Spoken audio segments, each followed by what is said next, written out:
Ho ho ho, nous sommes le 3e jour, c'est le moment d'ouvrir une fenêtre vers un nouveau film de l'Avent. Et c'est à Steph et moi-même de vous parler du film Les Survivants. Salut Steph. Salut Xad. Ça va ? Ça va et toi ? Bah écoute, ça va. Aujourd'hui, nous allons parler du film Les Survivants. Est-ce que tu l'as vu ? Et non, je ne l'ai pas vu. Je vais te donner envie de le voir. Et mais justement, j'ai très envie, oui. Alors, le titre original de ce film, c'est Alive. Il est sorti en 1993 et le réalisateur, c'est Frank Marshall. Donc Frank Marshall, pour expliquer un peu qui c'est, il a réalisé en 1990 Arachnophobie et en 1995 Congo. Donc, plutôt des films de série presque Z, voire des nanars pour ceux qui veulent. Potentiellement, ça se discute. Moi, je veux bien ouvrir la discussion. C'est aussi un producteur important du Nouvel Hollywood, puisqu'avec Steven Spielberg et sa femme Kathleen Kennedy, ils ont lancé la marque qui s'appelle Amblin Entertainment, qui a fait les années 80, pour faire simple. Et Frank Marshall a été producteur ou coproducteur ou producteur exécutif sur des films de Martin Scorsese, de Robert Zemeckis, de Joe Dante, de Peter Bogdanovich, plus récemment de M. Night Shyamalan, de David Fincher, de Miyazaki, ou de Clint Eastwood. Petit monsieur du cinéma, quoi. Oui, très petit, oui. Léger. Donc là, on est sur un film de 120 minutes, avec comme acteurs principaux Ethan Hawke, qu'on connaît déjà, Josh Hamilton, John Ames Newton, Bruce Ramsay et John Malkovich dans le rôle du narrateur. Mais je ne donnerai pas son nom pour éviter de spoiler quelques informations. La musique est signée James Newton Howard, qu'on connaît, puisque James Newton Howard, il a signé pas mal de BO plutôt importantes. Le pitch, très simple.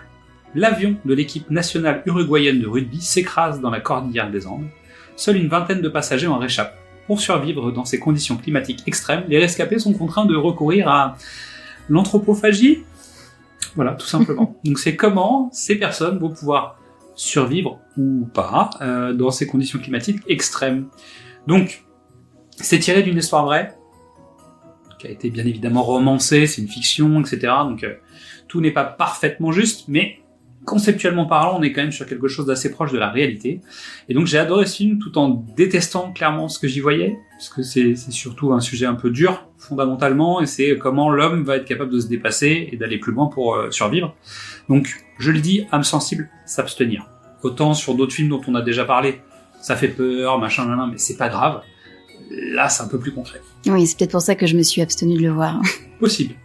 Mais bon, le film date de 93, maintenant, le temps a passé, on peut peut-être essayer d'aller voir. Donc, 3 raisons de voir ce film. Donc, l'histoire vraie, en tout cas, dans une version romancée, fictionnée. La dureté du sujet, parce que finalement, en fait, l'anthropophagie, c'est un sujet qu'on n'aborde pas si souvent. Et surtout, le jeu des comédiens, parce qu'en fait, on les met dans des conditions de jeu complexes. Ça leur permet d'être dans une situation de jeu, un peu inédite, forcément, où très certainement pour un comédien c'est compliqué de retrouver des repères quand on parle d'anthropophagie. Je pense que t'as du mal à aller chercher dans ton bagage personnel, tu vois, ce genre de choses, sauf quand tu t'imagines manger un steak haché. Bref, c'est un peu compliqué. Donc je vous recommande, pour ceux qui tiennent et qui ont l'impression d'avoir les épaules pour le faire, d'aller regarder Les Survivants. Est-ce que t'as envie d'aller le voir maintenant, toi ? Oui, je pense que je suis devenue moins sensible. Cool. Merci Steph. Merci Xad. Merci à toutes et à tous pour votre écoute. Pendant les fêtes de fin d'année, n'hésitez pas à venir découvrir ou redécouvrir tous nos autres formats, du cinéma au top, précédemment sur vos écrans ou Qu'est-ce que c'est Bond. Pour rester à l'écoute de nos nouveaux épisodes, c'est tout simple, abonnez-vous sur les plateformes de podcast ou venez directement vous inscrire sur la newsletter sur notre page Ocha. Suivez-nous sur les réseaux sociaux, Facebook, Instagram ou Twitter, et n'hésitez pas à venir nous parler, commenter, partager, liker, et à demain pour ouvrir la fenêtre vers un nouveau film de l'Avent. After 20 years, you analyze a lot. You remember people, heroism. The miracle of the Andes, that's what they called it.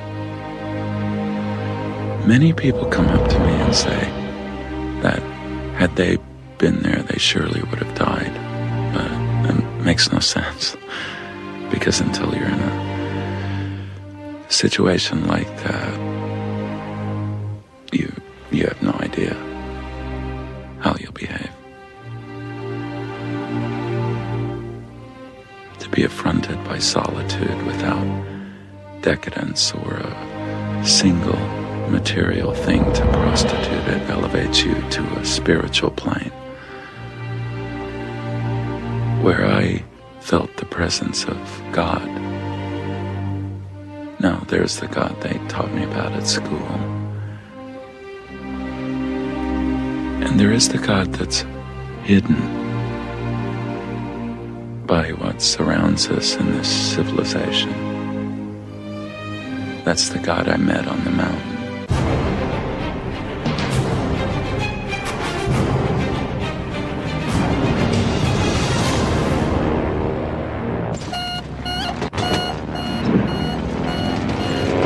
Mother of God, no!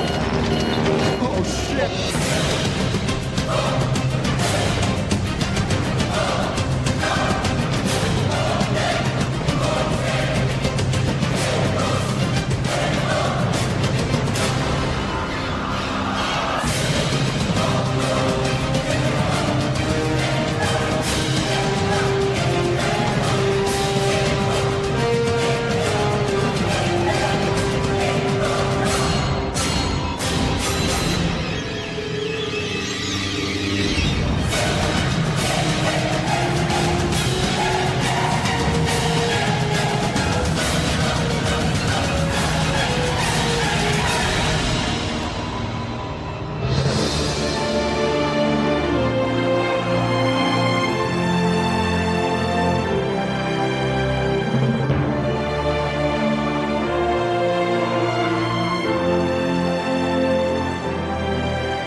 We should eat the dead.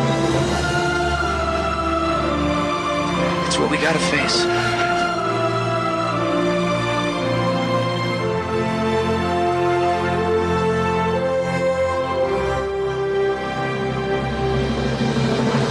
Let me tell you something, Roberta. My name is Federico Aranda, and I will return.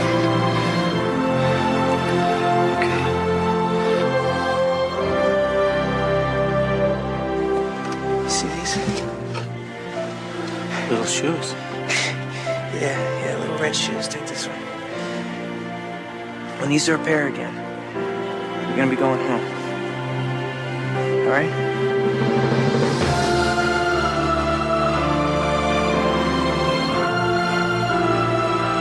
It's up to you if you want to get out of here. Hey, forget your wife! Forget her! Remember your living children!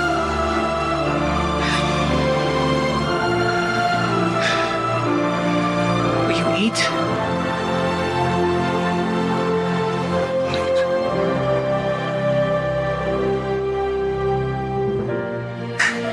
You know what it is that we've lived this long the way we have?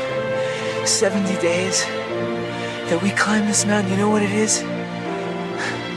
It's impossible.